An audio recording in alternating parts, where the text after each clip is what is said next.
बोल सर. नेमकी काय घटना आहे महापालिकेचं कचरा डेपो त्यामध्ये इमारत अचानक कोसळली. किती जण आतमध्ये आहे, नेमकी घटना काय झाली? मोशीला जो वेस्ट टू एनर्जी प्लांट आहे PCMCचा, तर त्या वेस्ट टू एनर्जी प्लांटची जी प्रशासकीय इमारत आहे ती SLF जिथे लिगसी वेस्टचा जो SLFचा डोंगर आहे त्याच्या शेजारी ती बिल्डिंग होती. 2-3 दिवसापासून प्रचंड मोठा जे पाऊस पडतो आहे त्याच्यामुळे तो जो SLF जो साचलेला होता मोठा साठा त्याच्यात काही भाग लँडस्लाईडसारखा तो ह्या प्रशासकीय इमारतीवरती कोसळला आणि प्रशासकीय इमारत आता पूर्णपणे पडलेली आहे. त्याच्यामध्ये अंदाजे 20 लोक होते.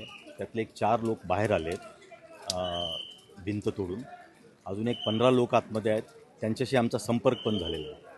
आता इथे NDRF पण पोहोचलेले आहे आणि महापालिकेचे फायर ब्रिगेड, पोलीस कमिशनर साहेब पण इथे आलेले आहेत.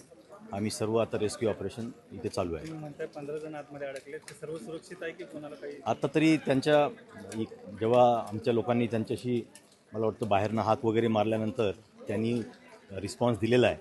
याचा अर्थ ते सुरक्षित आहे. पाऊस तर झालेला आहे पण बिल्डिंगचा पण काही नाही, आता ते सर्व ॲक्च्युली बिल्डिंगचा तर काही प्रॉब्लेम नसेल, कारण तुम्ही जर बघितला आता तो SLFचा डोंगर जर बघितला तर तो पूर्ण अर्धा भाग तुटून या बिल्डिंगवरती कोलॅप्स झालेला आहे आणि त्याच्यामुळे बिल्डिंगचं स्ट्रक्चर जरी स्ट्रॉंग असलं तरी ती पूर्ण बिल्डिंग त्या वजनाने खाली गेलेली आहे. काय सांगाल, या कचरा डेपो या ठिकाणी एक बिल्डिंग कोसळलेली, कोणत्या बिल्डिंगमध्ये होतं आणि काय नेमकी घटना घडलेली? आपल्याला माहिती आहे गेल्या 3 दिवसापासून संपूर्ण शहरात मुसळधार पाऊस चालू आहे.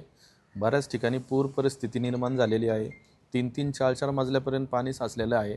या मुसळधार पावसामुळेच आत्ता जो कचऱ्याचा ढिगारा आहे तो ऑफिस स्टाफची एक बिल्डिंग आहे त्या बिल्डिंगवर पडला. त्यामुळं त्या बिल्डिंगचा स्लॅब खाली आलेला आहे.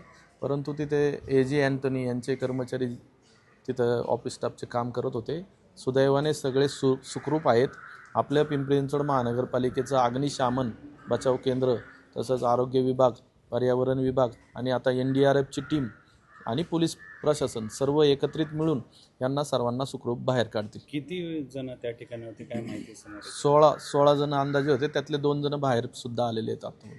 बाकी उर्वरित आतमध्येच असेल? हां, त्यांचा आवाज ऐकू येत आहे. ते सगळ्या आपल्या अधिकाऱ्यांसोबत चर्चा करत आहेत. ते लवकरच बाहेर येतील.